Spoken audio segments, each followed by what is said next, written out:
Hello देश के सभी प्यारे बच्चों को मेरी तरफ से एक वेरी वार्म वेलकम। उम्मीद करता हूँ आप सभी की एग्जाम प्रिपरेशंस बहुत अच्छे से चल रही होंगी। मैं हूँ अभिषेक और मैं आपके लिए लेकर आया हूँ एनसीईआरटी बेस्ड एक सीरीज़ जिसमें आपको एनसीईआरटी के कोर कॉन्सेप्ट्स को डिटेल में पढ़ाया जाएगा। इसके अलावा एनसीईआरटी की लाइन टू लाइन रीडिंग कराई जाएगी। इसके अलावा वो बहुत सारी क्वेश्चन प्रैक्टिस कराई जाएगी जो कि होगी बेसिकली सीबीएसई बेस्ड। तो उम्मीद करता हूँ आपको वीडियो पसंद आएगी। अगर आपको वीडियो पसंद आए तो लाइक, शेयर, कमेंट और सब्सक्राइब ज़रूर करें। Thank you. तो शुरू करते हैं हमारी वीडियो को। और आज की जो हमारी वीडियो होने वाली है वो होने वाली है लाइफ प्रोसेसेस के एक प्रोसेस के ऊपर जिसका नाम है न्यूट्रिशन। कल मैंने आपको बताया था लाइफ प्रोसेसेस के बारे में। आज हम उसका थोड़ा सा रिविजन करेंगे और फिर चलेंगे न्यूट्रिशन के ऊपर, क्योंकि न्यूट्रिशन थोड़ा सा लंबा टॉपिक है। तो इसमें 2 वीडियोज़ मैं शायद डाल सकूँ, है ना। आज मैं कोशिश करूँगा वैसे तो ये कवर हो जाए, पर अगर नहीं हो पाता तो मैं कल इसकी एक और वीडियो बेसिकली डाल दूँगा, है ना, क्योंकि ये थोड़ा सा लंबा टॉपिक है। तो शुरू करते हैं हमारे पास इस टॉपिक को, है ना। और उससे पहले मैं क्या कर रहा था कि रिवाइज़ करा रहा था आपको चीज़ों को। तो रिवाइज करते हैं हमारे पास, ठीक है। सबसे पहले मैंने आपको लाइफ प्रोसेसेस की डेफिनेशन समझाई थी कि ऑल दोज प्रोसेसेस, ठीक है। ये नोट करने की जरूरत नहीं है, ये मैंने आपको कल नोट करा दिया था, बस मैं आप थोड़ा सा रिवाइज करा रहा हूँ, है ना। All those processes which helps to sustain life, जो लाइफ को सस्टेन करने में हमारी हेल्प करती हैं, ठीक है ना। हमारे पास लाइफ को सस्टेन करने में हमारी हेल्प करती हैं वो सभी प्रोसेसेस क्या कहलाती हैं हमारे पास, लाइफ प्रोसेसेस। और लाइफ को सस्टेन करने के लिए क्या ज़रूरी है, एनर्जी। तो ऐसा भी लिख सकते हो कि all those processes which helps to sustain life by obtaining energy, है ना, from food are called basically हमारे पास लाइफ प्रोसेसेस। जो भी हमारे पास क्या करती हैं, हमें इस एनर्जी को हासिल करने में, इस एनर्जी को ऑब्टेन करने में हेल्प करती हैं, वो सभी क्या होती है हमारे पास एक तरीके से लाइफ प्रोसेसेस, क्योंकि ये एनर्जी क्या करेगी हमारे पास, लाइफ को सस्टेन करेगी, ठीक है। उसके बाद मैंने क्या समझाया था आपको, मैंने आपको समझाया था 4 प्रोसेसेस के बारे में, है ना। वो 4 प्रोसेसेस कौन कौन सी थी और वो 4 ही क्यों थी। इसके लिए मैंने आपको एक एग्जांपल समझाया था कि जैसे आप घर में अपना चूल्हा जलाते हो और चूल्हा जलाकर हीट को बेसिकली हासिल करते हो, हीट एनर्जी को हासिल करते हो, वैसे हमारी बॉडी भी क्या करती है, सेम उसी मैकेनिज्म से हमारे पास क्या करती है, एनर्जी को हासिल करती है, अपनी एनर्जी को हासिल करती है, ठीक है। तो आप सबसे पहले बेसिकली जो आपको चूल्हा जलाना है या अंगीठी जलाना है उसके लिए क्या ज़रूरी है, लकड़ी, है ना। ऐसे ही आपको जब बेसिकली एक तरीके से अपनी बॉडी के अंदर एनर्जी चाहिए तो उसके लिए आपको क्या चाहिए, फूड। सबसे पहले हम क्या करते हैं, ये हमारे पास क्या है, रॉ मटेरियल। इससे क्या करते हैं, सबसे पहले हमारे पास अपना फूड ऑब्टेन करते हैं, है ना, अपना फूड ऑब्टेन करते हैं। क्या करते हैं, अपना फूड ऑब्टेन करते हैं।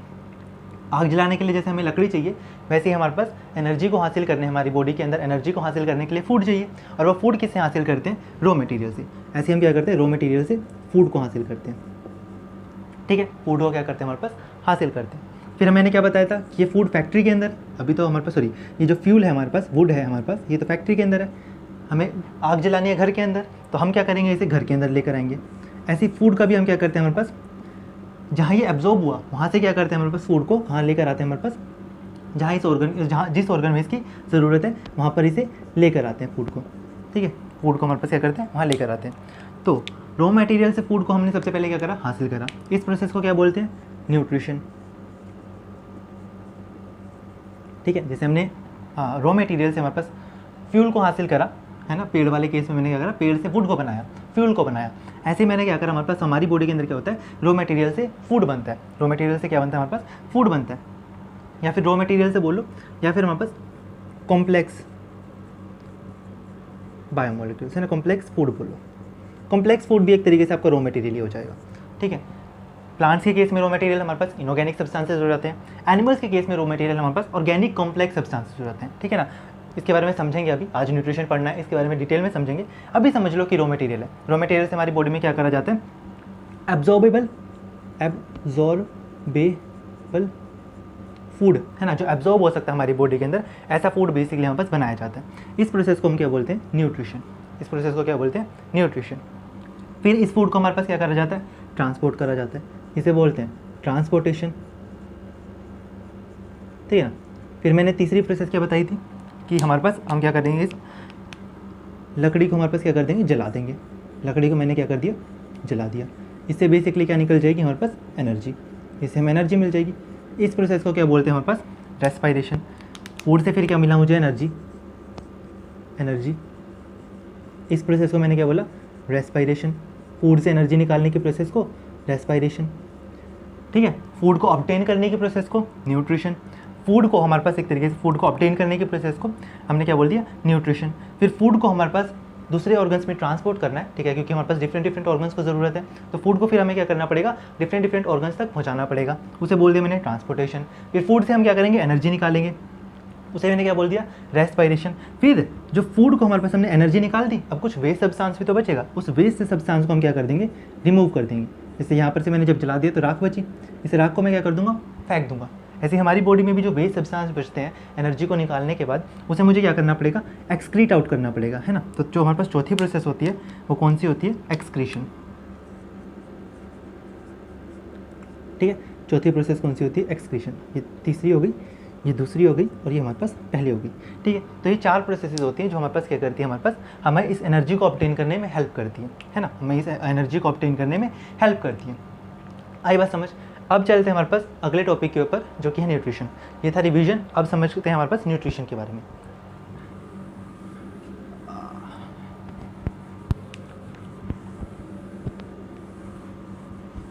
ठीक है, अब समझते हैं हमारे पास न्यूट्रिशन के बारे में जो कि हमारा आज का टॉपिक है और इसे हम क्या करेंगे, डिस्कस, न्यूट्रिशन।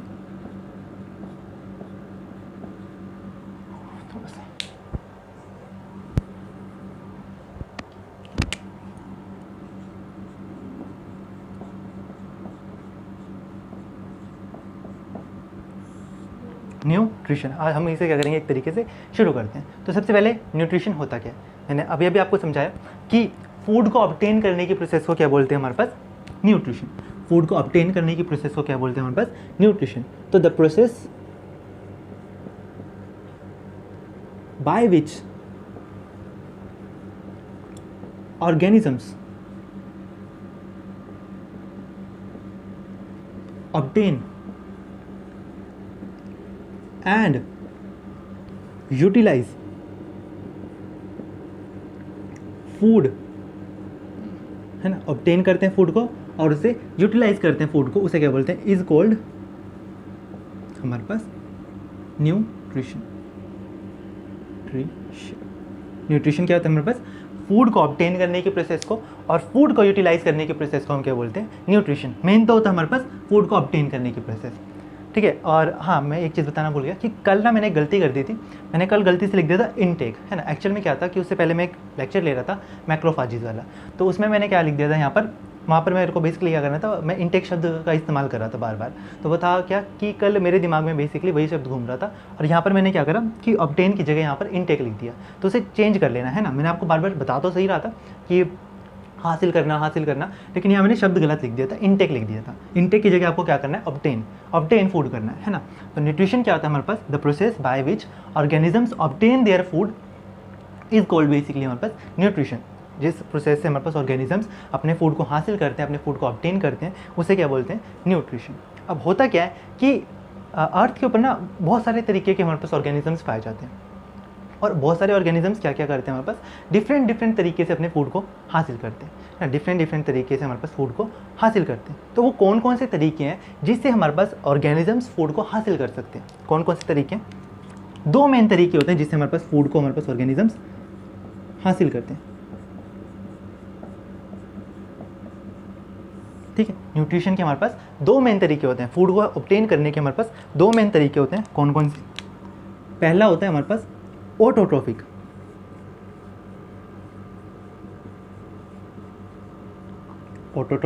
न्यूट्रिशन, और दूसरा कौन सा होता है हमारे पास, हेटेरोट्रोफिक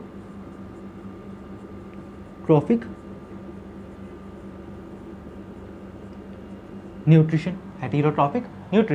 ऑटोट्रोफिक न्यूट्रिशन और हमारे पास हेटेरोट्रोफिक न्यूट्रिशन। अब ये क्या क्या होते हैं, न्यूट्रिशन, ऑटोट्रोफिक न्यूट्रिशन क्या होता है, देखो ऑटो शब्द का मतलब आपने सुना होगा ऑटोमेटिक, है ना, ऑटोमेटिक। तो ऑटो वर्ड कुछ ऑटोमेटिक जैसे ही होता है। ऑटो का मतलब होता है सेल्फ, ऑटो का मतलब होता है सेल्फ, ऑटो का क्या मतलब होता है, सेल्फ, खुद ब खुद। तो ये वाले जो ऑर्गेनिजम्स हैं ना, वो खुद ब खुद अपना खाना बना सकते हैं, क्या कर सकते हैं, खुद ब खुद अपना खाना बना सकते हैं। जैसे कि खुद ब खुद ये अपना हमारे पास खाना बना सकते हैं, जैसे कि हमारे पास प्लांट्स,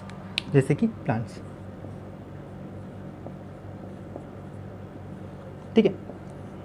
अब कई बच्चों को लगता है कि हमारी मम्मी भी तो खुद ब खुद खाना बना सकती है ना, हमारी मम्मी भी तो हम अपने लिए खाना बनाती है, हमारे लिए खाना बनाती है, तो वो भी तो ऑटोट्रॉफिक हुई। नहीं, ऐसा नहीं होता। ऑटोट्रॉफिक का मतलब होता है वो ऑर्गेनिजम्स जो अपना खाना तो खुद बनाते हैं, लेकिन इनऑर्गेनिक सब्सटेंसेस से, इनऑर्गेनिक सब्सटेंसेस से, ऑर्गेनिक से नहीं। आपकी मम्मी जब खाना बनाती है तो क्या इस्तेमाल करती है? गेहूँ, चावल, दाल, रोटी। जो थोड़े नॉन वेजिटेरियन है उनके लिए मीट, चिकन, बीफ, है ना, ये सब इस्तेमाल होता होगा। तो इन सब से नहीं, ये सब तो ऑर्गेनिक सब्सटेंसेस है। इनऑर्गेनिक सब्सटेंसेस जैसे कि H2O, CO2, सनलाइट, जिनमें कोई भी जान नहीं है, ऐसी चीज़ है ना, इनऑर्गेनिक सब्सटेंसेस है हमारे पास जो खाना बनाते हैं। H2O, CO2, सनलाइट, इनको क्या बोलते हैं हमारे पास? एक तरीके से ऑटोट्रॉफ। ये क्या करते हैं हमारे पास? ये हमारे पास अपना खाना खुद बना सकते हैं, मेक या सिंथेसाइज देयर ओन फूड। अपना फूड बनाते हैं, हाँ अपना फूड बनाते हैं, synthesize their own food by using inorganic substance, inorganic substance. जैसे कि मैंने बताया CO2 हो गया, H2O हो गया, ये सब इनऑर्गेनिक है ना, इन सब में कोई भी हमारे पास जान नहीं होती, ऑर्गेनिक नहीं है, इनऑर्गेनिक है ना। जैसे CO2 हो गया हमारे पास, H2O हो गया, ये सब क्या हो गया हमारे पास? इनऑर्गेनिक हो गए, हमारे पास ये ऑर्गेनिक नहीं है ना, ठीक है। तो इन इनऑर्गेनिक सब्सटेंसेस हमारे पास जो भी हम एक तरीके से क्या बोलते हैं, हमारे पास जो भी ऑर्गेनिज्म इनऑर्गेनिक सब्सटेंसेस का यूज़ करके क्या बनाते हैं? अपना खाना बनाते हैं, उन्हें क्या बोलते हैं हमारे पास? एक तरीके से ऑटोट्रॉफिक। ऑटो मतलब सेल्फ, ठीक है, ऑटो मतलब सेल्फ, यानी कि खुद ब खुद अपना खाना बनाते हैं। किससे? इनऑर्गेनिक सब्सटेंसेस से, ऑर्गेनिक से नहीं। ऑर्गेनिक क्या हो जाएगा? दाल, चावल, गेहूँ, रोटी, फ्रूट्स वगैरह, है ना, आपका बीफ हो गया, चिकन हो गया, मीट हो गया, फिश हो गया, ये सब क्या होते हैं हमारे पास? ऑर्गेनिक के अंदर आते हैं, ठीक है। जो भी आपको किसी लिविंग ऑर्गेनिज्म से मिलते हैं उन्हें बोलते हैं ऑर्गेनिक, ठीक। जो भी आपको किसी लिविंग ऑर्गेनिज्म से मिलते हैं उन्हें क्या बोलते हैं? ऑर्गेनिक, ठीक है। तो ये सब तो आपको किसी लिविंग ऑर्गेनिज्म से नहीं मिलते, CO2, H2O, ये तो किसी लिविंग ऑर्गेनिज्म से नहीं मिलते ना, तो इन्हें क्या बोल दिया हमने? इनऑर्गेनिक। कि ऑर्गेनिक चीज़ों से हमें हमारे पास ये ऑर्गेनिक, सॉरी, लिविंग ऑर्गेनिज्म से हमारे पास ये ऑब्टेन नहीं होते, नॉन ऑर्गेनिक है ना, इनऑर्गेनिक है बेसिकली। आई बात समझ, ठीक है। वैसे तो ऑर्गेनिक को आप 11th क्लास में अच्छे से समझोगे ऑर्गेनिक को, है ना। ऑर्गेनिक का मतलब ये नहीं होता कि वो आपको लिविंग ऑर्गेनिज्म से मिलता है, ऑर्गेनिक का मतलब बहुत ब्रॉड होता है, जो आप 11th क्लास के अंदर केमिस्ट्री के अंदर समझोगे, है ना। यहाँ पर लेकिन आप इतना इस्तेमाल समझ लो कि जो भी हमारे पास लिविंग ऑर्गेनिज्म से नहीं मिलते, ठीक है, लिविंग ऑर्गेनिज्म से जो हमें नहीं मिलते उन्हें क्या बोलते हैं हमारे पास? इनऑर्गेनिक। अब अभी के लिए 11th क्लास में आप इसे डिटेल में समझोगे, ठीक है। जैसे कि CO2 हो गया, H2O हो गया, ऐसे ऑर्गेनिजम्स जो हमारे पास इनऑर्गेनिक सब्सटेंसेस से अपना खाना खुद बनाते हैं उन्हें क्या बोलते हैं हमारे पास? ऑटोट्रॉफिक। जैसे कि प्लांट्स, जैसे कि हमारे पास प्लांट्स, ठीक है। प्लांट्स क्या होते हैं हमारे पास? ऑटोट्रॉफिक होते हैं। ये हमें दूसरे कलर से लिख दे रहा, प्लांट्स, ठीक है। प्लांट्स क्या करते हैं हमारे पास? इनऑर्गेनिक सब्सटेंसेस से अपना खाना खुद बनाते हैं। हेटेरोट्रॉफिक, हेटेरोट्रॉफिक का मतलब ये क्या करते हैं हमारे पास? जो इन ऑटोट्रॉफ्स ने खाना बनाया ना उसके ऊपर डिपेंडेंट होते हैं, जो इन ऑटोट्रॉफ्स ने हमारे पास खाना बनाया ना उसके ऊपर डिपेंडेंट होते हैं। ये अपना खाना नहीं बना सकते, ये क्या करते हैं? ऑटोट्रॉफ्स ने हमारे पास जो खाना बनाया, ऑटोट्रॉफिक ऑर्गेनिजम्स ने हमारे पास जो खाना बनाया उसके ऊपर डिपेंड करते हैं। यानी अल्टीमेटली आपके सब्जेक्ट में अभी सिर्फ प्लांट है, तो मैं यहाँ बोल दे रहा हूँ कि ये सिर्फ हमारे पास क्या करते हैं? प्लांट पर डिपेंड करते हैं। लेकिन क्लास 12th में आप पढ़ोगे कि और भी ऑटोट्रॉफ्स हमारे पास होते हैं, क्लास 11th क्लास 12th में पढ़ोगे और भी ऑटोट्रॉफ्स होते हैं, ठीक है। तो वहाँ की हम बात वहाँ पर करेंगे। अभी के लिए सिंपल लिख सकते हो आप कि ये क्या करते हैं हमारे पास? प्लांट के जो द्वारा बनाए गए सब्सटेंसेस होते हैं, प्लांट के द्वारा जो बनाया गया फूड होते हैं उस पर डिपेंड करते हैं। आई बात समझ। जैसे कि एनिमल्स, एनिमल्स क्या करते हैं? प्लांट्स पर ही डिपेंड करते हैं। जैसे कि फ्रूट्स खाते हैं हमारे पास, हम क्या करते हैं? घास वगैरह फ्रूट्स खाते हैं हमारे पास। कुछ ऑर्गेनिजम्स हमारे पास क्या करते हैं? घास खाते हैं। जैसे कि भैंस वगैरह हो गया, है ना, भैंस का ये सब क्या करते हैं हमारे पास? घास खाते हैं। हम इंसान क्या करते हैं? दाल, चावल, रोटी वगैरह जो खाते हैं वो भी हमारे पास प्लांट से ऑब्टेन होते हैं। कुछ लोग जो बीफ वगैरह खाते हैं, बीफ वगैरह, चिकन वगैरह खाते हैं, वो भी इनडायरेक्टली तो प्लांट से ही आता है। क्योंकि देखो, किसी भैंस को अगर बड़ा होना है या किसी चिकन को अगर बड़ा होना है तो उसे भी हमारे पास एक तरीके से प्लांट्स पर ही डिपेंडेंट होना पड़ेगा। वो जो खाना खाएगा वो भी प्लांट्स पर हमारे पास, प्लांट से हमें मिलेगा। तो अल्टीमेटली जो चिकन वगैरह लोग खाते हैं वो प्लांट्स को तो नहीं खा रहे हैं, लेकिन इनडायरेक्टली वो हमारे पास क्या कर रहे हैं? प्लांट्स के ऊपर ही डिपेंडेंट है। आई बात समझ। मैं दोबारा समझा दे रहा हूँ।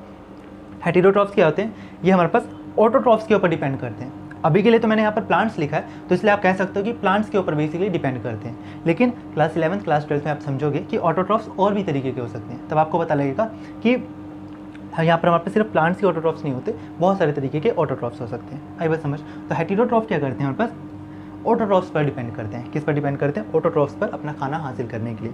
जैसे कि हम भी हमारे पास क्या करते हैं, हमारे पास हेटेरोट्रॉफ है, हम भी ऑटोट्रॉफ्स पर प्लांट्स पर डिपेंड करते हैं। हम भी जो दाल चावल रोटी वगैरह खाते हैं वो किससे मिलता है, हमारे पास हमें प्लांट से मिलता है। जो लोग चिकन वगैरह खाते हैं तो चिकन वगैरह को बड़ा करने के लिए भी हमारे पास प्लांट्स की जरूरत होती है। आई बात समझ। तो इनडायरेक्टली हम क्या कर रहे हैं, प्लांट्स पर ही डिपेंडेंट है ना, प्लांट्स पर ही हमारे पास डिपेंडेंट है अपने फूड के लिए।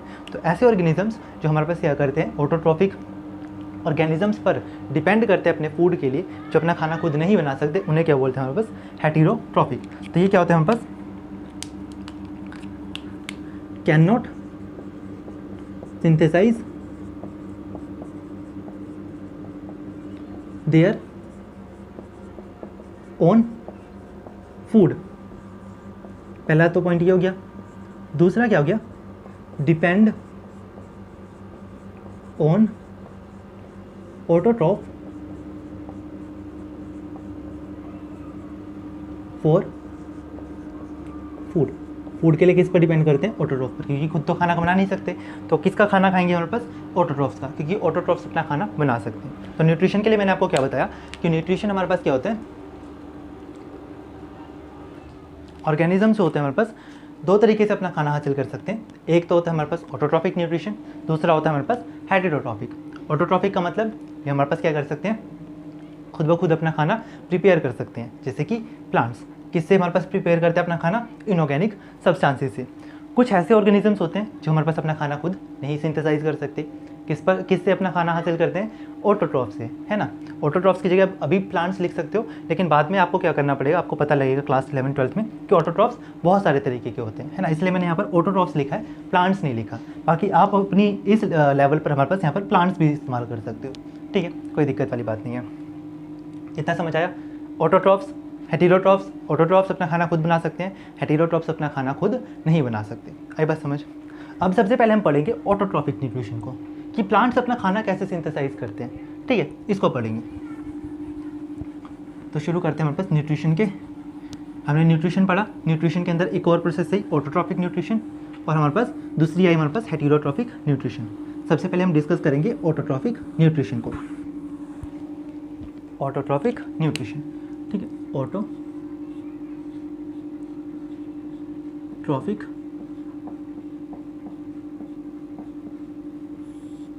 Nutrition.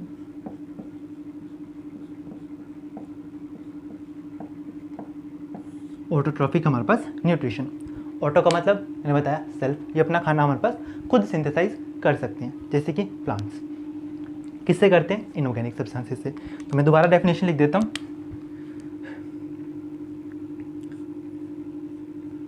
The type of nutrition in which organism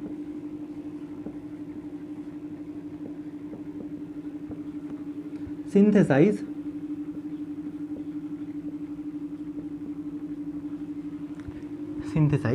their own food by using inorganic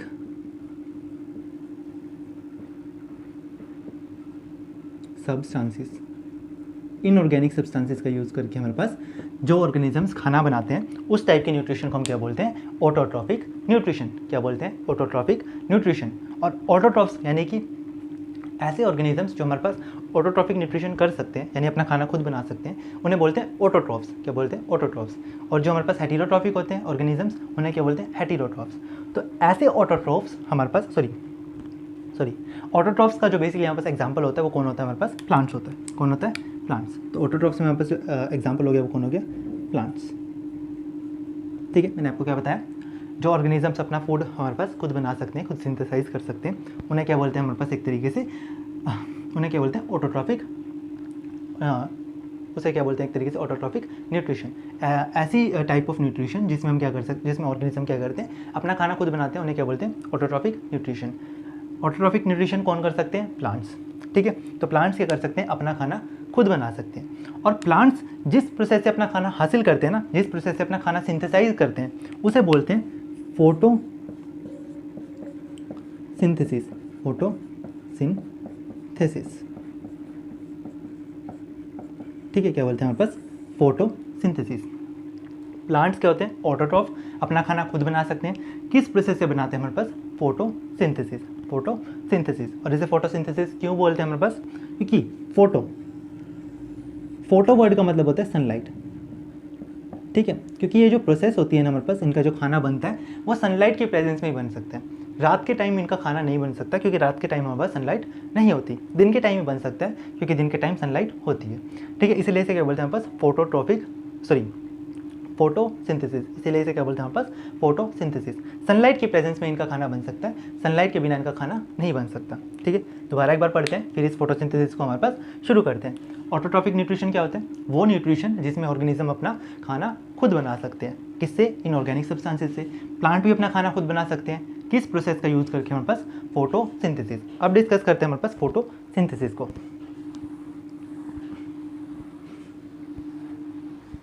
क्या डिस्कस करते हैं हमारे पास, फोटोसिंथेसिस को। फोटोसिंथेसिस,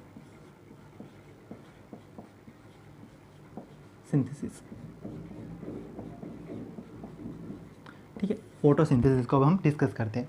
फोटोसिंथेसिस क्या होती है, ठीक है, फोटोसिंथेसिस क्या होती है, द प्रोसेस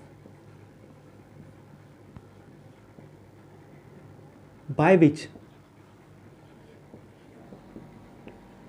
हमारे पास प्लांट्स प्रिपेयर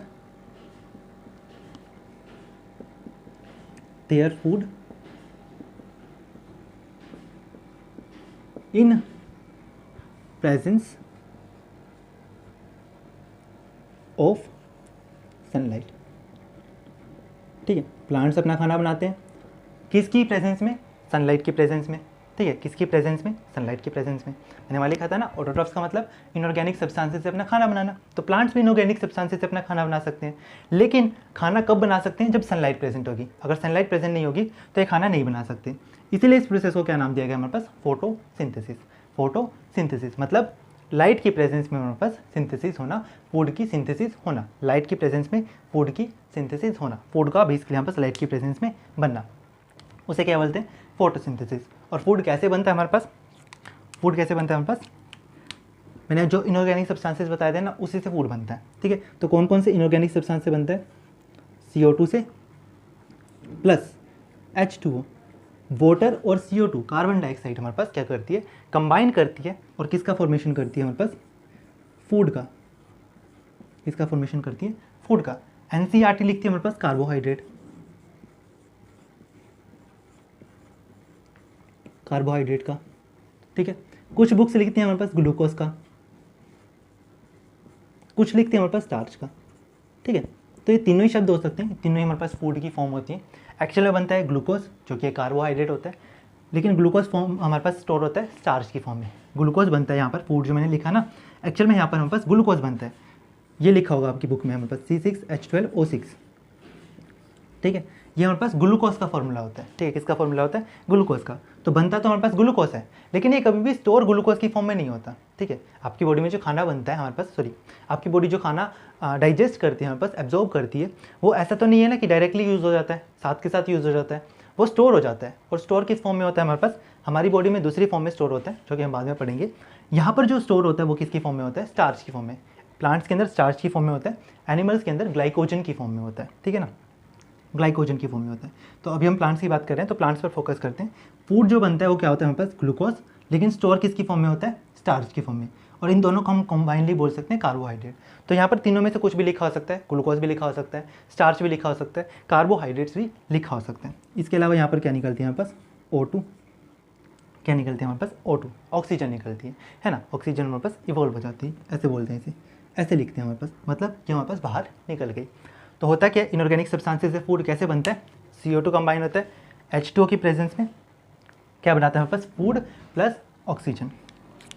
और यहाँ पर हमारे पास दो कंडीशंस होती हैं, सनलाइट, ठीक है। अभी अभी मैंने लिखा फोटोसिंथेसिस सनलाइट की प्रेजेंस में होगी, तो सनलाइट का हमारे पास होना बहुत ज़रूरी है। और दूसरा होता है हमारे पास क्लोरोफिल, ठीक है, इसे ऐसे बोलते हैं। कार्बन डाइऑक्साइड हमारे पास क्या करती है, H2O से कंबाइन करती है इन presence of sunlight and chlorophyll, और क्या फॉर्म करती है, फूड प्लस ऑक्सीजन। दोबारा समझाता हूँ मैं इसे, पहले इतना नोट करो, ठीक है। हो गया होगा नोट, अभी से रेस कर देता हूँ मैं, ठीक। अभी मैंने सिर्फ लिखा था, अब मैं समझाऊंगा। होता क्या है कि आपने देखा होगा प्लांट्स को, है ना, प्लांट्स को आपने देखा होगा, और प्लांट्स कैसे होते हैं, ग्रीन कलर के होते हैं। लेकिन मेरे पास कोई ग्रीन स्केच तो है नहीं, तो इसलिए मैं ब्लैक से बना रहा हूँ, ठीक है। अगर आपके पास कोई ग्रीन स्केच हो तो ग्रीन से बनाना। तो होता है क्या, हमारे पास ये मान लो कि एक प्लांट है, कि इसकी रूट्स होगी, और ये हमारे पास क्या, इसकी लीफ है, और ये लीफ किस कलर की, हमारे पास ग्रीन कलर की। एक्चुअल में क्या होता है ना कि लीफ जो अपना खाना बना सकती है ना, हमारे पास प्लांट्स खाना बना सकते हैं, और खाना बनता कहाँ है, लीव्स के अंदर, सभी को पता होगा। तो सबसे पहले मैं यहाँ पर पॉइंट लिख देता हूँ कि फूड कहाँ बनता है हमारे पास, food is formed in leaves के अंदर बेसिकली हमारे पास खाना बनता है, ठीक है। लीव्स के अंदर हमारे पास क्या बनता है, खाना। प्लांट्स अपना खाना बना सकते हैं, खाना बनता है हमारे पास लीव्स के अंदर। जैसे आपका घर है, आपके घर में खाना बनता है, खाना कहाँ बनता है, किचन के अंदर, ठीक है। तो घर के अंदर हमारे पास किचन होता है। जैसे प्लांट्स के अंदर जो खाना बनता है वो कहाँ पर बनता है, इस लीफ के अंदर। प्लांट्स का जो किचन होता है वो कौन होता है, हमारे पास लीव्स। और लीव्स देखो, अब जब खाना बनाते हो तो आप खाना किसी बर्तन में बनाते हो, है ना। ऐसे लीव्स के अंदर क्या होता है, एक सब्सटेंस होता है जिसका नाम होता है हमारे पास क्लोरोफिल। क्या होता है, क्लोरोफिल। और ये क्या कर सकता है, सनलाइट को एब्जॉर्ब कर सकता है, ठीक है, सनलाइट को एब्जॉर्ब कर सकते हैं। अभी भी मैंने बताया कि आपके घर में बर्तन होते हैं, आपकी घर की रसोई कौन है, लीफ। घर की रसोई कौन है, हमारे पास लीफ। और रसोई के अंदर खाना किस में बनता है, बर्तन के अंदर। तो क्लोरोफिल क्या हो गया, एक बर्तन जैसा हो गया, जो क्या करता है, अपने अंदर सनलाइट को हमारे पास एब्जॉर्ब कर लेता है। सनलाइट को हमारे पास क्या कर लेता है, एब्जॉर्ब कर लेता है। जो हमारे पास सनलाइट की एनर्जी है उसे क्या कर लेता है, स्टोर कर लेता है। बर्तन जैसा है जो हमारे पास क्या कर रहा है, सनलाइट की एनर्जी को एब्जॉर्ब कर रहा है। तो लीव्स के अंदर क्या होता है, क्लोरोफिल होता है, ठीक है। और इसका कलर क्या होता है, ग्रीन। लीफ का कलर क्या होता है, ग्रीन। तो वो ग्रीन कलर किस वजह से आता है, इसी की वजह से आता है, क्लोरोफिल की वजह से। लीफ के अंदर क्लोरोफिल प्रेजेंट है, ठीक है। क्लोरोफिल का कलर क्या होता है, ग्रीन। इस वजह से ज़्यादातर जो लीव्स होती हैं हमारे पास ग्रीन इन कलर होती हैं। किस कलर की होती हैं हमारे पास, ग्रीन इन कलर की होती है ना। तो लीफ ग्रीन कलर की क्यों होती है, क्योंकि इसमें क्लोरोफिल प्रेजेंट होता है। क्लोरोफिल कैसा होता है, बर्तन जैसा, जो सनलाइट को क्या कर सकता है, एब्जॉर्ब कर सकता है। सनलाइट को क्या कर सकते हैं हमारे पास, एब्जॉर्ब कर सकते हैं, ठीक है। सनलाइट को क्या कर सकते हैं हमारे पास, एब्जॉर्ब कर सकते हैं। तो अगर मुझे फोटोसिंथेसिस करानी है तो सनलाइट का हमारे पास एक तरीके से उसका सनलाइट की हमारे पास ज़रूरत पड़ेगी। और सनलाइट किस में हमारे पास, सनलाइट किस में स्टोर होगा हमारे पास, सन की जो एनर्जी है वो किस में स्टोर होगी, हमारे पास क्लोरोफिल की। तो होता क्या है, फोटोसिंथेसिस के दौरान हमें सनलाइट की तो ज़रूरत होती है, लेकिन उसे स्टोर करने वाले वेसल की, क्लोरोफिल की भी ज़रूरत होती है। इसलिए जब मैंने जो प्रोसेस लिखा था ना, CO2, सॉरी वो छोटा नहीं आएगा, बड़ा आएगा, ठीक है, plus H2O give rise to हमारे पास फूड। अब मैंने बता दिया कौन कौन सा लिखा हो सकता है, फूड की जगह ग्लूकोज लिखा हो सकता है, स्टार्च लिखा हो सकता है, कार्बोहाइड्रेट लिखा हो सकता है, या फॉर्मूला लिखा हो सकता है। मैं फॉर्मूला ही लिख देता हूँ, C6H12O6। ये किसका फॉर्मूला है, ग्लूकोज का।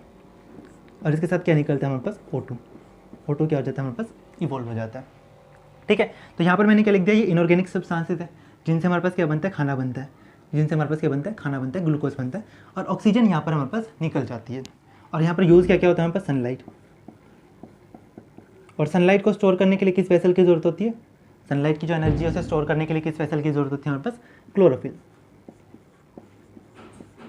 क्लास 11th में आप इसे बहुत डिटेल में समझोगे कि कैसे आखिर क्लोरोफिल जो है हमारे पास हेल्प करता है सन की जो एनर्जी है उसे केमिकल एनर्जी, है ना, हमारे पास फूड के अंदर जो एनर्जी होती है उसमें कन्वर्ट करने के लिए, ठीक है। अभी तो फिलहाल उसे छोड़ दो। अभी क्या करा हमने, इनऑर्गेनिक सब्सटेंसेस से खाना बनाना था, तो मैंने इनऑर्गेनिक सब्सटेंसेस लिए।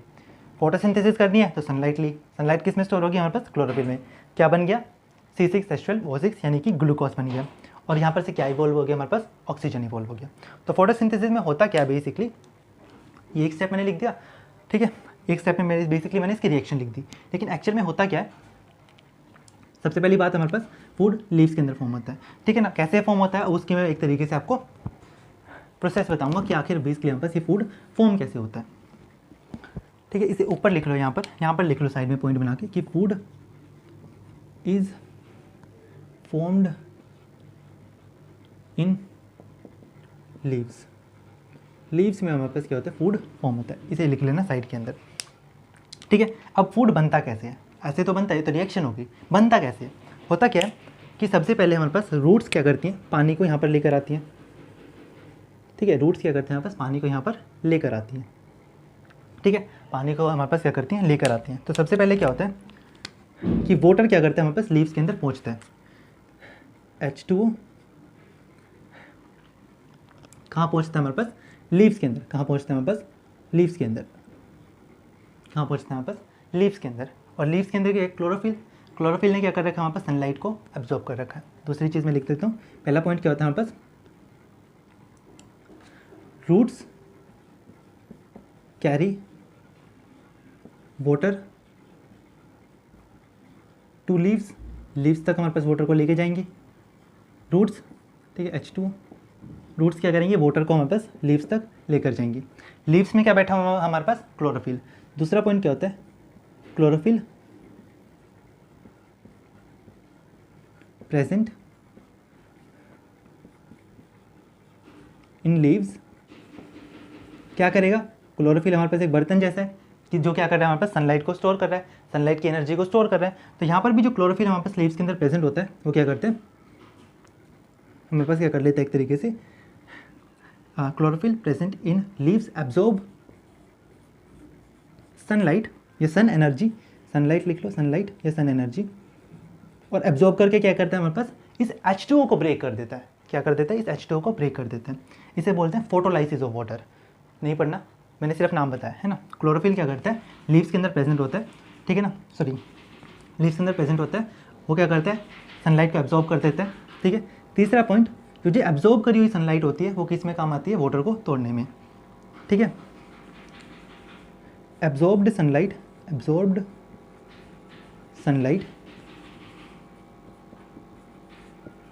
इज यूज्ड टू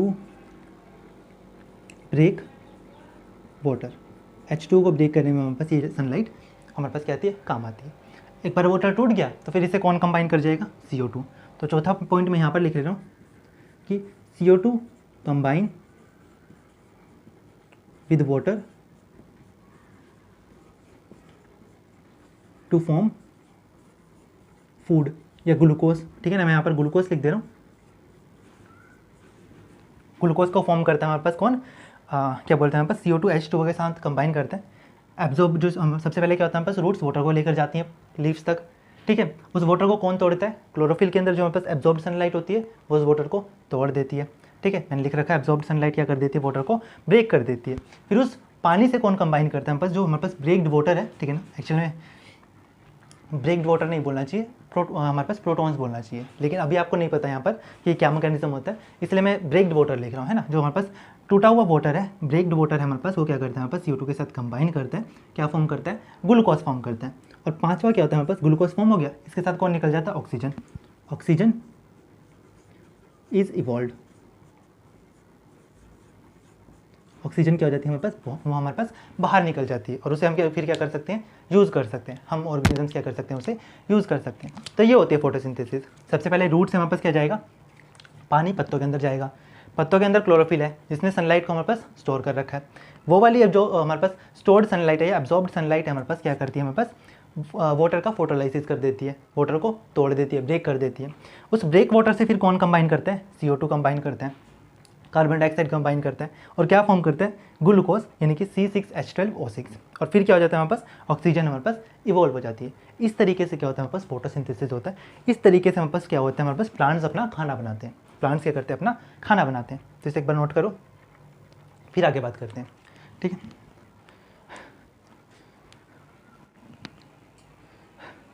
ठीक है, तो नोट हो गया होगा, शुरू करते हैं अब आगे।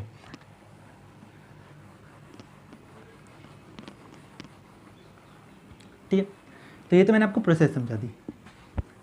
अब थोड़ा और डिटेल में इसके बात करते हैं हमारे पास, और बात करते हैं रिक्वायरमेंट्स के बारे में। फोटोसिंथेसिस मैंने समझा दी, रिएक्शन लिख दिया। रिएक्शन क्या था, CO2 प्लस ओ बड़ा आएगा यहाँ पर, है ना, मैं गलती से छोटा डाल देता हूँ पर यहाँ पर बड़ा होएगा, CO2 plus H2O give rise to C6H12 O6 plus oxygen, यहाँ पर आ जाएगा सनलाइट। मैं इसे ऐसे लिख रहा हूँ, ये भी सनलाइट ही होता है लेकिन ये शॉर्ट फॉर्मूला है ना, आप इसे यूज़ नहीं करोगे। अभी के लिए मैं सिर्फ इसे यहाँ पर ये लिख रहा हूँ क्योंकि मुझे पूरी रिएक्शन नहीं लिखनी है, मुझे सिर्फ कुछ समझाना है इस वजह से, ठीक है। तो मुझे थोड़ी जगह चाहिए होगी इस वजह से HNO लिख दिया और यहाँ पर क्लोरोफिल, ठीक, क्लोरोफिल।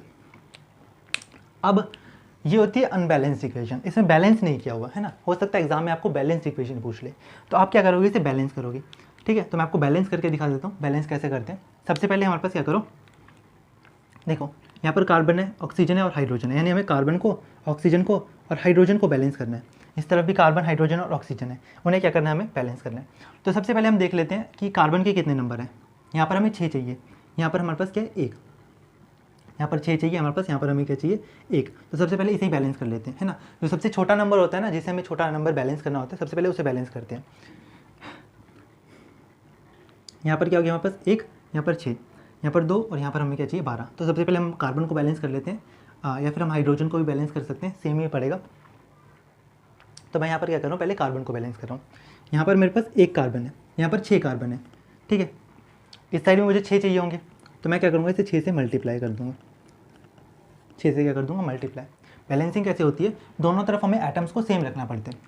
इस तरफ 6 है तो मुझे क्या करना पड़ेगा, इस तरफ भी हमारे पास कार्बन को 6 करना पड़ेगा, लेकिन यहाँ कार्बन कितना है 1, तो मैं क्या करूँगा 6 से मल्टीप्लाई कर दूँगा, 6 से क्या कर दे, इसे मल्टीप्लाई। और जब भी कोई फैक्टर से मल्टीप्लाई करते हैं तो वो सामने आ जाता है ना, क्या आ जाता है, आगे आ जाता है। जैसे मैंने CO2 के आगे क्या लिख दिया 6।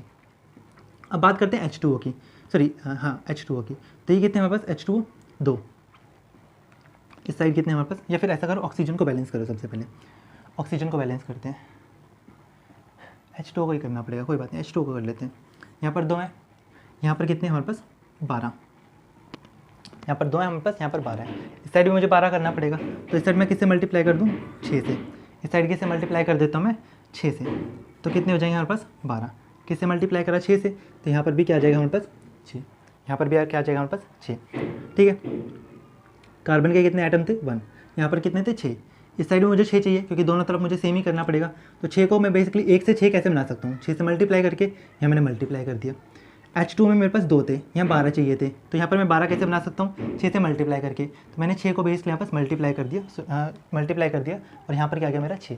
अब ऑक्सीजन को काउंट करो, 6 2 12 ऑक्सीजन, यहाँ पर 12 ऑक्सीजन है प्लस 6 ऑक्सीजन है, यानी 18 ऑक्सीजन है यहाँ पर, ठीक है। देखो मैंने कैसे गिना, 6 ये रही और ये 2, तो इन दोनों को मल्टीप्लाई कर दो, 6 2 12, 12 ऑक्सीजन यहाँ हो गई।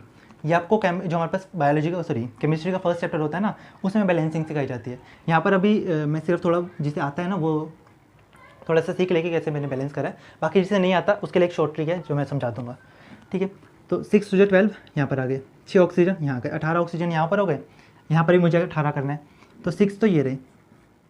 अब मुझे क्या करना है, 18 करना है, यानी मुझे 12 ऑक्सीजन हाँ ठीक है 12 ऑक्सीजन और चाहिए। तो 12 ऑक्सीजन बनाने के लिए मैं क्या कर सकता हूँ, यहाँ पर 6 को ऐड कर सकता हूँ, ठीक है।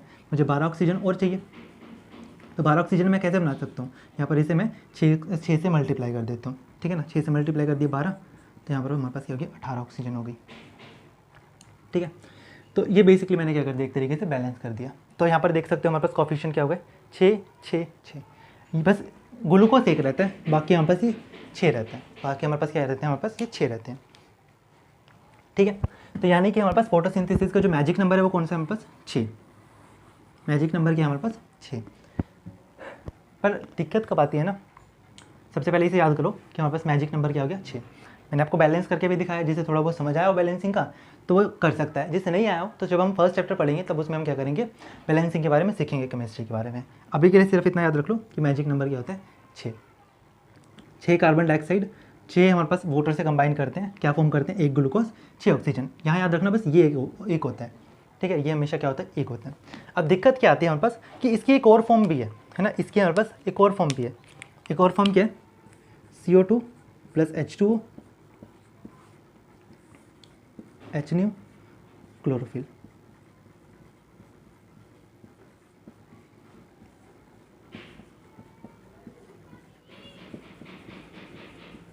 इसकी हमारे पास ये फॉर्म भी होती है ना, ये वाली फॉर्म भी होती है।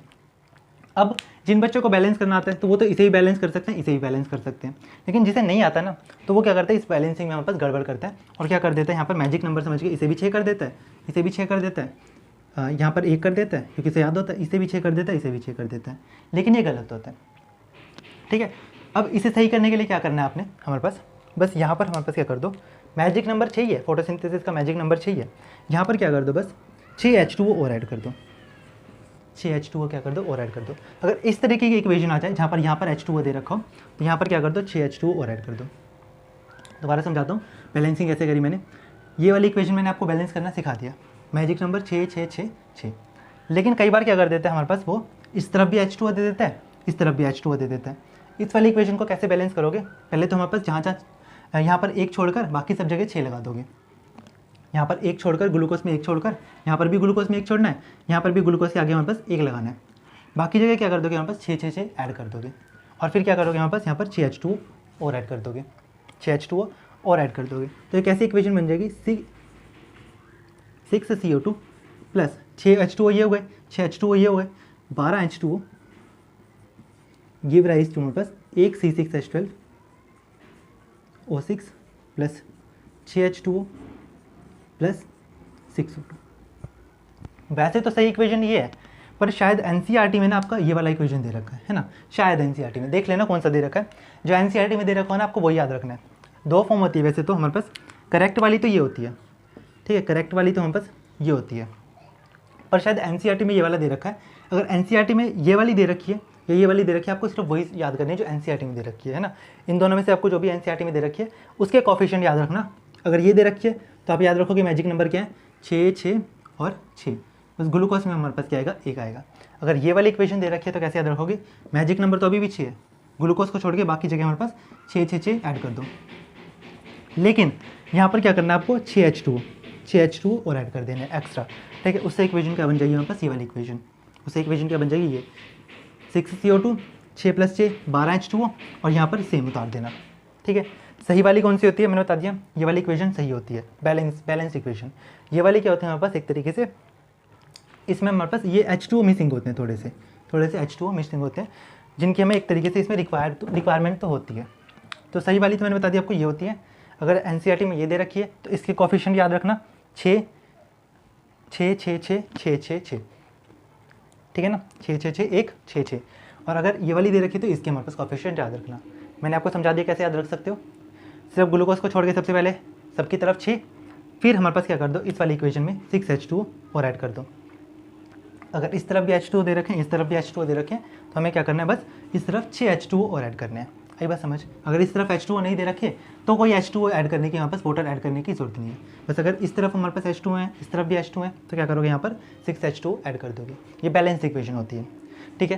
ये तो डायरेक्ट इसे याद रख लो, नहीं तो अगर आप बैलेंसिंग कर सकते हो तो बैलेंसिंग कर लो, ठीक है, उसमें भी कोई दिक्कत नहीं है, ठीक है। आगे चलते हैं, ये मैंने आपको समझा दिया ये कैसे याद रखोगे।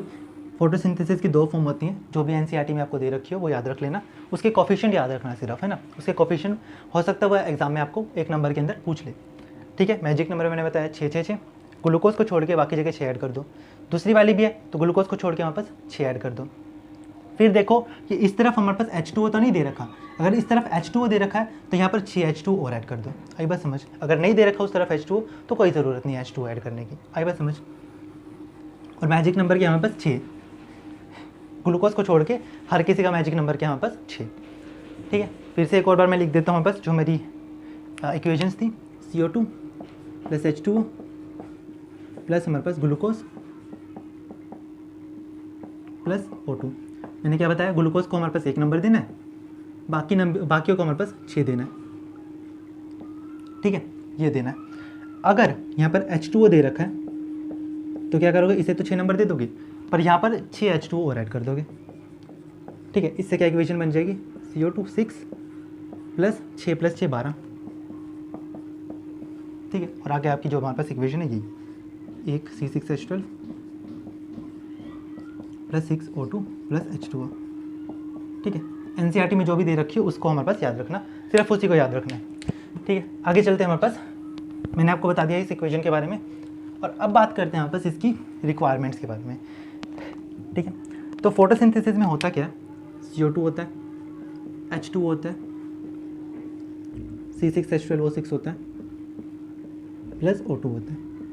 अब कई बार वो क्या पूछ सकते हैं हमारे पास कि इसके रिएक्टेंट कौन है, रिएक्टेंट, ठीक है, इसके रिएक्टेंट कौन है, तो रिएक्ट कौन कर रहे हैं, देखो ये। तो इसकी रिक्वायरमेंट्स कौन कौन सी हमारे पास, रिक्वायरमेंट्स पूछ सकता है कि फोटोसिंथेसिस की रिक्वायरमेंट क्या क्या है, या फिर क्या पूछ सकते हैं हमारे पास फोटोसिंथेसिस के रिएक्टेंट कौन कौन है। तो रिक्वायरमेंट्स इसके क्या क्या है, हमें क्या क्या चाहिए फोटोसिंथेसिस के लिए, एक तो CO2 चाहिए, CO2 चाहिए, H2O चाहिए, दूसरी चीज़ मैंने बताया था सनलाइट, ये तो मस्ट है, नाम ही देखो फोटोसिंथेसिस है तो सनलाइट तो आनी चाहिए, ठीक है। और तीसरी चीज़ मैंने क्या कही थी, चौथी चीज़ मैंने क्या कही थी कि सनलाइट को एब्जॉर्ब करने के लिए एक बर्तन भी तो चाहिए, वेसल भी तो चाहिए, क्लोरोफिल। तो यहाँ पर हमारे पास क्लोरोफिल, यहाँ पर लिख देता हूँ क्लोरोफिल। यानी कि अगर आपसे कोई पूछे कि हमारे पास फोटोसिंथेसिस की रिक्वायरमेंट क्या क्या है, रिएक्टेंट क्या क्या है, तो CO2, H2O, सनलाइट और हमारे पास क्लोरोफिल क्या है, फोटोसिंथेसिस की रिक्वायरमेंट क्या है। अब वो पूछ सकता है कि इसके प्रोडक्ट क्या हैं, प्रोडक्ट क्या है, प्रोडक्ट भी आपको दिख रहे हैं, ये रहे प्रोडक्ट, इस साइड जो लिखते हैं प्रोडक्ट, इस साइड जो लिखते हैं हमारे पास रिएक्टेंट। तो प्रोडक्ट क्या क्या है हमारे पास, C6H12O6 यानी ग्लूकोज या फूड प्लस ऑक्सीजन, ऑक्सीजन भी इसका हमारे पास एक तरीके से प्रोडक्ट होता है, और हमारे पास फूड भी हमारे पास इसका प्रोडक्ट होता है, ठीक है। फूड कौन होता है हमारे पास, ग्लूकोज, या फिर लिख सकता है वो हमारे पास इसकी स्टोर्ड फॉर्म स्टार्च। मैंने बता दिया हमारे पास ग्लूकोज की जगह वो क्या क्या वर्ड यूज़ कर सकता है, ग्लूकोज यूज़ कर सकता है, स्टार्च यूज़ कर सकता है, उसकी हमारे पास स्टोर्ड फॉर्म जो ग्लूकोज की होती है, या फिर हमारे पास क्या यूज़ कर सकता है वो वर्ड कार्बोहाइड्रेट। इतना नोट करो, इसके बाद आगे चलते हैं, ठीक है। रिक्वायरमेंट क्या क्या होते हैं फोटोसिंथेसिस की, CO2, H2O, सनलाइट और क्लोरोफिल, और हमारे पास इसके प्रोडक्ट कौन होते हैं, C6H12O6 और हमारे पास O2 यानी ग्लूकोज प्लस ऑक्सीजन। अब बात करते हैं हमारे पास कि देखो कहाँ गया,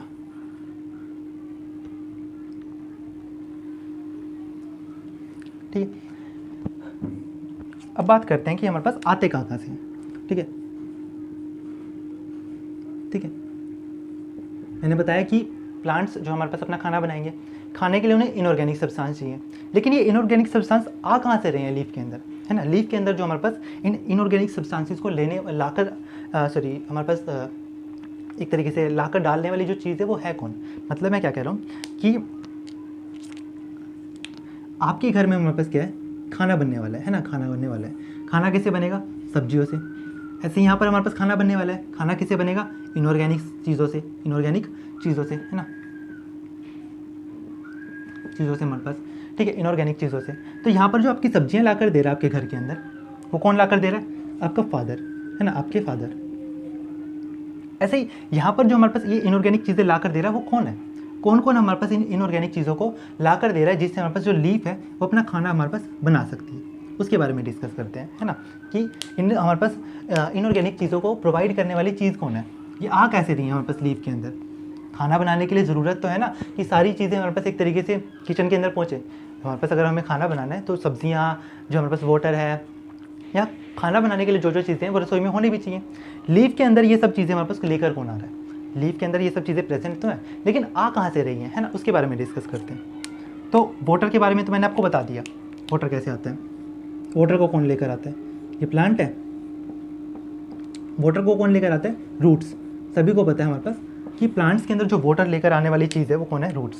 तो प्लांट्स के अंदर जो वाटर को लेकर आती है, वाटर को एब्जॉर्ब करके लेकर आती है लीफ के अंदर, वो कौन होती है, रूट्स। तो पानी को लेकर आने वाली चीज़ कौन है हमारे पास, रूट्स।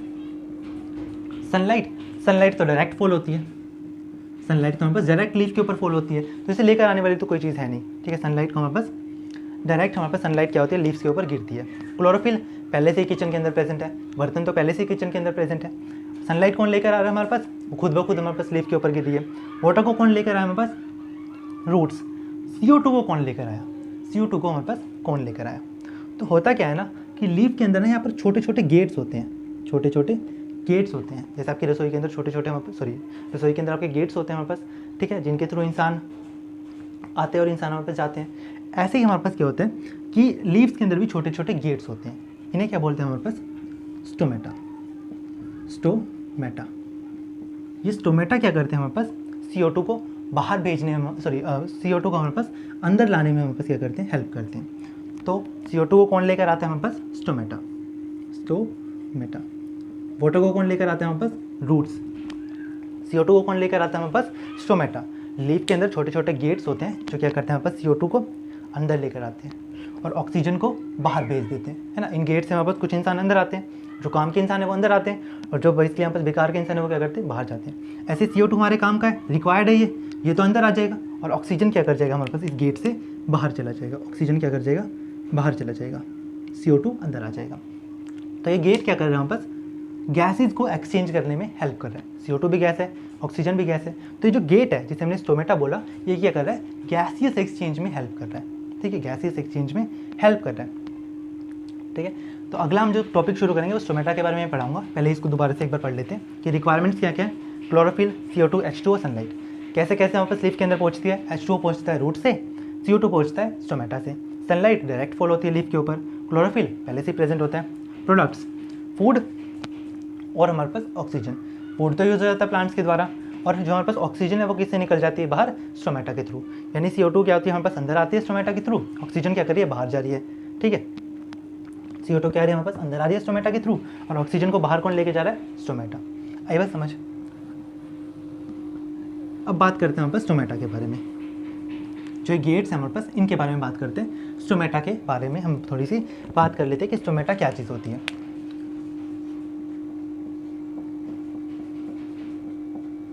स्टोमेटा, तो मैंने अभी भी बताया स्टोमेटा क्या होते हैं, गेट्स होते हैं जो क्या करते हैं हमारे पास, गैसियस एक्सचेंज में हेल्प करते हैं। जो क्या करते हैं हमारे पास, गैसियस एक्सचेंज में हेल्प करते हैं।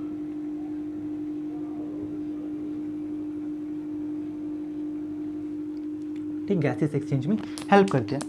और सिर्फ गैसियस एक्सचेंज में हेल्प नहीं करते, बल्कि जो कुछ पानी बच जाता है, ठीक है, पानी हमारे पास यहाँ से रूट से आता जा रहा है, लेकिन रिक्वायर्ड तो बहुत कम है। रिक्वायर्ड तो हमारे पास बहुत कम है, आता बहुत ज़्यादा है, लेकिन रिक्वायर्ड बहुत कम होता है। 99% हमारे पास जो वाटर है ना, वो उड़ जाता है, लीव से क्या हो जाता है, उड़ जाता है। सिर्फ 1% यूज़ होता है। तो देखो, आ तो कितना सारा रहा है, आ तो बहुत सारा रहा है, लेकिन यूज़ सिर्फ 1% होता है, बाकी सब क्या हो जाता है, उड़ जाता है। तो जो उड़ जाता है वो किसके थ्रू उड़ता है, इन्हीं गेट्स के थ्रू। जो गेट्स हैं इन्हीं के थ्रू। तो जो वाटर है हमारे पास, वो भी क्या कर जाता है हमारे पास, इन गेट्स के थ्रू बाहर निकल जाता है। और जब वाटर बाहर निकलता है ना, उस प्रोसेस को बोलते हैं ट्रांसपीरेशन। ट्रांसपीरेशन, ठीक है, ट्रांसपीरेशन मतलब removal of H2O through stomata. आई बात समझ।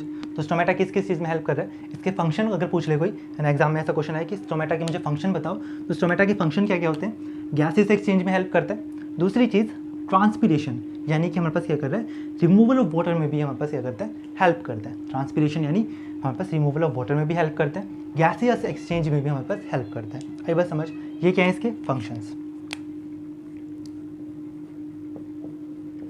अब बात कर लेते हैं इसके डायग्राम की, क्योंकि डायग्राम इसमें हमारे पास NCERT में पूछा जाता है, सॉरी पेपर के अंदर पूछा जाता है। तो इसका डायग्राम कैसा होता है, ऐसा।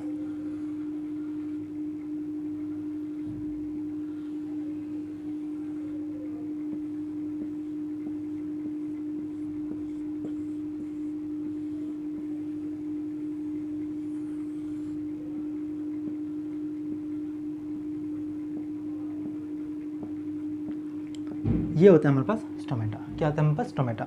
ये जो राजमा जैसी चीज़ दिख रही है ना आपको, ये क्या है हमारे पास, एक तरीके से गार्ड सेल। इन्हें क्या बोलते हैं हमारे पास, गार्ड सेल।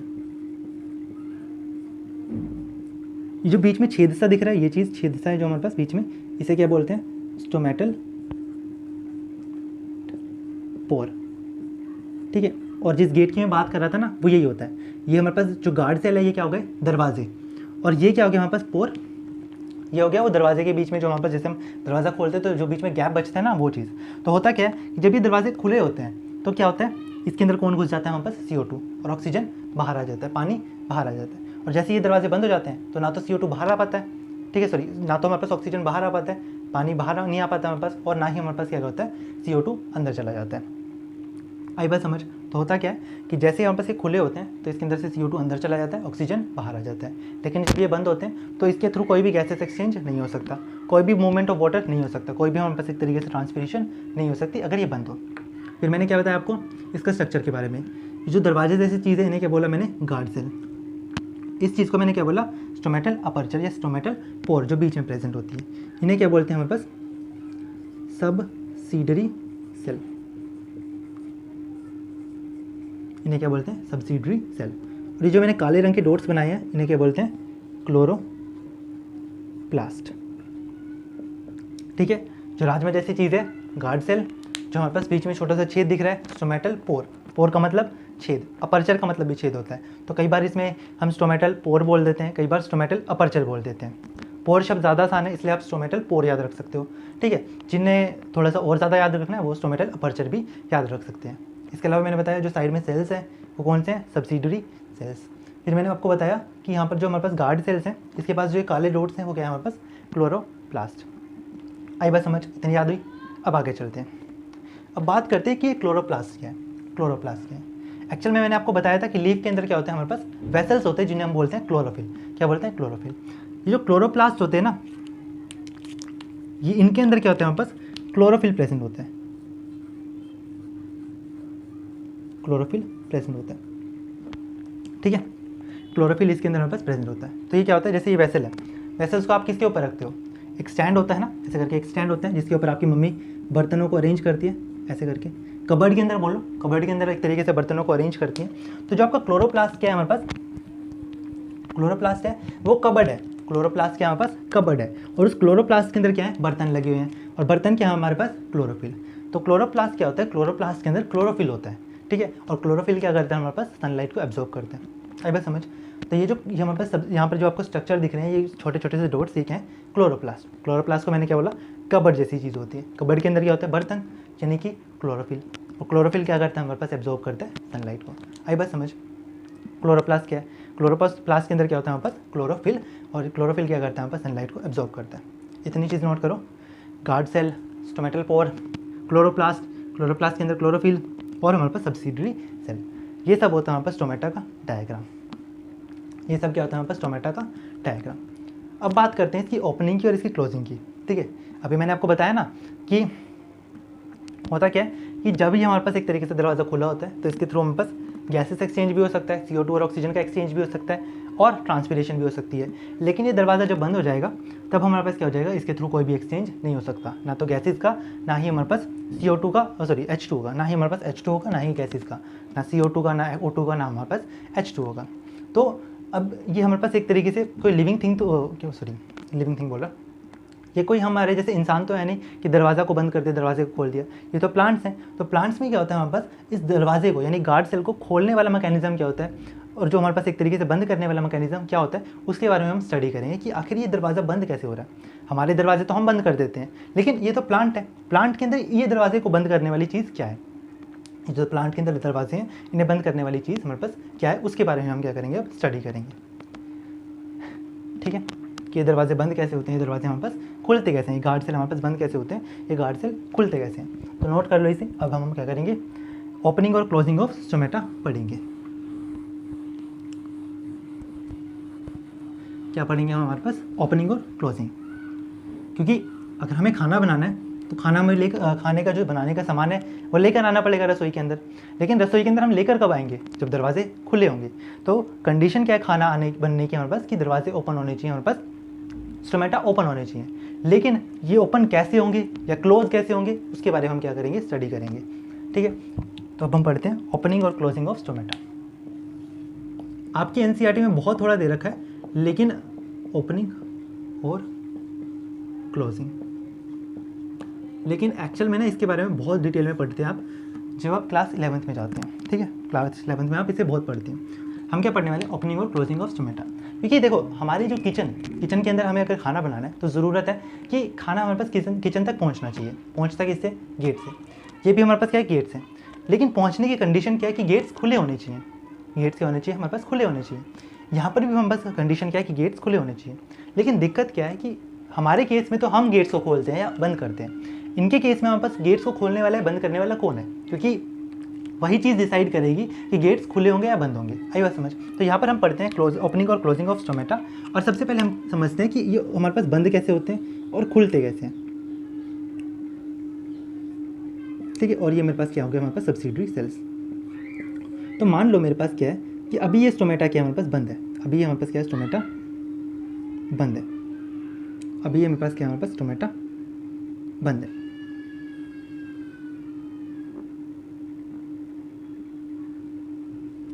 ठीक है, अभी मेरे पास क्या हो गया, मेरा जो स्टोमेटा है वो बंद है ना, प्लांट्स का स्टोमेटा बंद है। मुझे इसे खोलना है, तो ये खुलता कैसे है ना, इसके जो गेट्स है बेसिकली मुझे खोलने हैं, तो मैं इसे खोलूँ कैसे। हमारे केस में तो अगर मुझे सामान लेकर आना है तो मैं इस गेट को बेसिकली खोल दूंगा, लेकिन प्लांट्स के केस में अगर मुझे किसी चीज़ को अंदर लेकर जाना है, किसी चीज़ को बाहर लेकर जाना है, तो इस गेट को मैं कैसे खोलूँ। तो इसके अंदर जो गेट्स को खोलने का काम करता है ना, वो करता है वोटर। यहाँ पर जो हमारे पास गेट्स को खोलने का काम करता है वो कौन करता है, वोटर।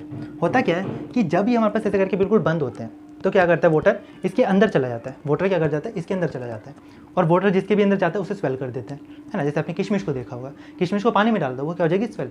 ऐसे वोटर जैसे इसके अंदर जाता है ना, वोटर क्या करते हैं, इसके अंदर जाते हैं तो ये स्वेल हो जाते हैं, क्या हो जाते हैं, स्वेल। और ये जो पोर है ना वो बड़ा हो जाता है, ये क्या हो जाता है हमारे पास ऐसे करके स्वेल हो जाते हैं, और पोर क्या हो जाता है, बड़ा हो जाता है, और गेट क्या हो जाता है, खुल जाता है। गेट क्या हो जाता है हमारे पास, खुल जाता है। ठीक है, ये क्या हो गया हमारे पास, स्वेल। ऐसे करके क्या हो जाएगा हमारे पास, ये स्वेल। और ये क्या हो जाएगा हमारे पास, स्टोमेटा खुल जाएगा, पोर हमारे पास क्या हो जाएगा, खुल जाएगा। यहाँ पर बंद था, वाटर जैसे इसके अंदर जाएगा स्टोमेटा क्या हो जाएगा हमारे पास, ओपन हो जाएगा। लेकिन ये पानी इसके अंदर अपने आप थोड़ी मूव करेगा, पानी को इंसान थोड़ी है जो अपने आप मूव कर जाए। पानी को मूव करने के लिए किसी चीज़ की ज़रूरत होती है, वो क्या होते हैं, पोटेशियम आयंस। क्या होते हैं हमारे पास, पोटेशियम आयंस। क्या के प्लस आयंस। जहाँ पर के प्लस आयन ज़्यादा होंगे ना, पानी भी उसी तरफ भागता है। एक तरीके से समझ लो कि के प्लस आयन वाटर की क्या है, गर्लफ्रेंड है। के प्लस आयन क्या है हमारे पास, वाटर की गर्लफ्रेंड है। जहाँ पर के प्लस आयन ज़्यादा होंगे वहाँ पर वाटर हमारे पास ज़्यादा हो जाएगा। तो होता क्या है कि जब भी प्लांट्स को लगता है कि उसे हमारे पास गेट्स खोलने हैं, तो वो क्या करते हैं, हमारे पास बाहर से के पॉजिटिव आयंस को अंदर की तरफ ट्रांसपोर्ट करना शुरू कर देता है। अंदर की तरफ हमारे पास के पॉजिटिव आयंस को भेजना शुरू कर देते हैं, और अंदर के पॉजिटिव आयंस क्या हो जाएंगे, ज़्यादा हो जाएंगे। जैसे ही अंदर की तरफ के पॉजिटिव आयन ज़्यादा हो जाएंगे तो होगा क्या, वाटर अपनी गर्लफ्रेंड की तरफ भागेगा। वाटर क्या करेगा, हमारे पास इन स्टोमेटा के गार्ड सेल्स के अंदर हमारे पास भागेगा, और हो क्या जाएगा, ये हमारे पास स्वेल हो जाएगा। क्या हो जाएगा, हमारे पास जो गार्ड सेल है वो स्वेल हो जाएगा। और जैसे ही स्वेल हो जाएगा, इसका बीच का बोर्ड जो है हमारे पास क्या हो जाएगा, एकदम हमारे पास सफेरिकल्स हो जाएगा, खुल जाएगा एक तरीके से, है ना। और यहाँ पर क्या हो जाएगी, इसकी ओपनिंग हो जाएगी। ये क्लोज स्टोमेटा था, ये क्या हो गया अब हमारे पास ओपन। ये क्या हो जाएगा हमारे पास, अब ओपन। अब जैसे ही हमारे पास प्लांट को क्या लगेगा कि अब उसे इस टोमेटा को बंद कर देना चाहिए, तो होगा क्या, ये फिर से क्या करेगा हमारे पास, जो इसके अंदर के पॉजिटिव आयन ज़्यादा थे, अब ये क्या करेगा, के पॉजिटिव आयन को हमारे पास बाहर भेजना, पोटेशियम आयंस को बाहर भेजना शुरू कर देगा। अब बाहर ज़्यादा हो गए पोटेशियम आयंस, तो वाटर क्या करेगा, फिर दोबारा से कहाँ पर भागेगा, के पॉजिटिव आयंस की तरफ, और अंदर से क्या करेगा, ये बाहर की तरफ मूव करना शुरू कर देगा। कौन, वाटर। वाटर क्या करेगा, बाहर की तरफ मूव करना शुरू कर देगा। और जैसे ही बाहर जाएगा तो होगा क्या कि गार्ड सेल हमारे पास श्रिंक हो जाएंगे। जैसे आप किशमिश को क्या करो, थोड़ी देर धूप में रख दो तो उसके अंदर से पानी निकल जाएगा। अब वो सेल थी, अब क्या हो जाएगा, जैसे उसके अंदर से पानी निकलेगा कंप्रेस हो जाएगी, थोड़ी सी हमारे पास क्या हो जाएगी, एक तरीके से आप बोल सकते हो एक तरीके से हमारे पास कंप्रेस हो जाएगी, फ्लैसिड हो जाएगी, ऐसा बोल सकते हो, है ना। कैसे हो जाएगी हमारे पास एक तरीके से, सॉरी फ्लैसिड नहीं, हाँ फ्लैसिड ही बोल लो एक तरीके से, कि हमारे पास क्या हो जाएगी, एक तरीके से पिचक जाएगी। क्या हो जाएगी, हमारे पास पिचक जाएगी। वैसे तो बोलते हैं प्लाज्मोलाइज, लेकिन आपको इस शब्द का मतलब नहीं समझ आएगा, वैसे तो फ्लैसिड का भी नहीं आएगा, तो आप इसे एक तरीके से मान लो कि बस ये पिचक जाएंगे, है ना, ऐसा बोल लो। फ्लैसिड और प्लाज्मोलाइज को छोड़ दो, क्या हो जाएंगे, पिचक जाएंगे। ठीक है, क्या हो जाएंगे हमारे पास, ये पिचक जाएंगे। क्या, क्यों, क्योंकि वाटर हमारे पास क्या चला गया बाहर, तो होगा क्या कि गार्ड सेल क्या हो जाएंगे, पिचक जाएंगे। अब गार्ड सेल जैसे ही पिचकेंगे तो वो ऐसे हो जाएंगे, पिचक के हमारे पास ऐसे हो जाएंगे, ऐसे इसके यहाँ पास क्या हो जाएंगे, पिचक कर इस शेप में आ जाएंगे। अब यहाँ पर देखो हुआ क्या कि यहाँ पर जो स्टोमेटा का पोर था वो बंद हो गया, यानी कि जैसे ही वाटर बाहर गया वहाँ पर क्या हो गया, हमारे पास स्टोमेटा पिचक गए, स्टोमेटा क्या हो गया हमारे पास एक तरीके से पिचक गए, और वहाँ पर क्या हो गया हमारे पास एक तरीके से जो स्टोमेटा का पोर था वो क्या हो गया, हमारे पास बंद हो गया। तो वो जो स्टोमेटा के केस में जो ओपनिंग और क्लोजिंग करने का काम करता है वो कौन करता है, वाटर। अगर हमारे पास स्टोमेटा क्लोज है, ठीक है, और प्लांट को लगता है हमारे पास, उसे हमारे पास क्या करना चाहिए, स्टोमेटा को ओपन करना चाहिए, तो वो क्या करेगा, के पॉजिटिव आयन को हमारे पास प्लांट के गार्ड सेल के क्या करेगा, अंदर भेज देगा, और के पॉजिटिव के आयन के पीछे पीछे कौन भागेगा, वाटर इसके अंदर चला जाएगा। स्टोमेटा क्या हो जाएंगे हमारे पास, स्वेल। वाटर जैसे ही अंदर गया, जो गार्ड सेल है वो हो जाएंगे हमारे पास स्वेल हो जाएंगे, तो बीच में जो इनका पोर था वो हमारे पास क्या हो जाएगा, ओपन हो जाएगा, और स्टोमेटा क्या हो जाएगा, ओपन। जैसे ही हमारे पास प्लांट को लगेगा कि अब बहुत हो गया, अब मुझे बेसिकली यहाँ पास और गैसेस एक्सचेंज नहीं करना और ट्रांसपिरेशन नहीं करना, तो होगा क्या कि के पॉजिटिव आयंस क्या करेंगे, यहाँ पास बाहर चले जाएंगे, प्लांट क्या करेगा, के पॉजिटिव आयंस को बाहर भेज देगा, जिसका पीछा करते करते वाटर भी क्या करेगा, बाहर चला जाएगा। और ये क्या हो जाएंगे, हमारे पास पिचक जाएंगे, हमारे पास कंप्रेस हो जाएंगे, और क्या हो जाएगा हमारे पास, ये स्टोमेटा क्लोज हो जाएगा। हमारे पास क्या हो जाएगा, हमारे पास स्टोमेटा क्लोज हो जाएगा। स्टोमेटा क्या हो जाएगा हमारे पास यहाँ पर, क्लोज। तो स्टोमेटा को ओपन और क्लोज करने का काम कौन करता है हमारे पास, वाटर। कौन करता है हमारे पास, वाटर। और वाटर किसके थ्रू हमारे पास काम करता है, यानी वाटर किसका पीछा करता है, के पॉजिटिव आयंस का। के पॉजिटिव आयंस जैसे ही हमारे पास प्लांट की गार्ड सेल के अंदर ज़्यादा हो जाएंगे, स्टोमेटा क्या हो जाएगा, ओपन हो जाएगा, क्योंकि उसके अंदर वाटर चला जाएगा। और जैसे ही उसके अंदर बेसिकली के पॉजिटिव आयन कम हो जाएंगे, वाटर क्या करेगा हमारे पास, वहाँ पर कम हो जाएगा, और ये क्या हो जाएगा हमारे पास, पिचक जाएगा, क्लोज हो जाएगा। आई बात समझ कि स्टोमेटा कैसे ओपन होता है, स्टोमेटा हमारे पास कैसे क्लोज होता है। फिर दोबारा से समझ लो, के पॉजिटिव अंदर गार्ड सेल के अंदर अगर के पॉजिटिव ज़्यादा होंगे, वाटर भी ज़्यादा होगा, स्वेल्ड होगा मतलब ओपन होगा, ठीक है। पोर हमारे पास क्या हो जाएगा, ओपन हो जाएगा, इसके थ्रू गैसेस एक्सचेंज हो पाएगा, इसके थ्रू ट्रांसपिरेशन हो पाएगी। के पॉजिटिव आयन अगर हमारे पास क्या हो जाएंगे, कम हो जाएंगे, तो होगा क्या, वाटर भी कम हो जाएगा, वाटर कम हो जाएगा तो ये पिचक जाएगा तो हमारे पास क्लोज हो जाएगा, स्टोमेटल पोर हमारे पास क्या हो जाएगा, क्लोज हो जाएगा। तो अल्टीमेटली स्टोमेटा को ओपनिंग और क्लोजिंग में कौन हेल्प करता है हमारे पास, वाटर कौन हेल्प करता है हमारे पास, वाटर। आई बात समझ। तो इतना ही करते हैं आज के लिए। और आपका जो ऑटोट्रॉफिक न्यूट्रिशन वाला पार्ट था वो मैंने कंप्लीट करा दिया। कल हम हेटेरोट्रॉफिक न्यूट्रिशन पढ़ेंगे, तो इसे थोड़ा सा पढ़कर आना, क्योंकि हेटेरोट्रॉफिक थोड़ा सा डिफिकल्ट पड़ेगा, क्योंकि इसके अंदर नई नई टर्म्स आएंगी, तो इसे पहले ही क्लियर करके रखना अपना, पढ़कर आना इसे, ठीक है। आज के लिए थैंक यू, बस।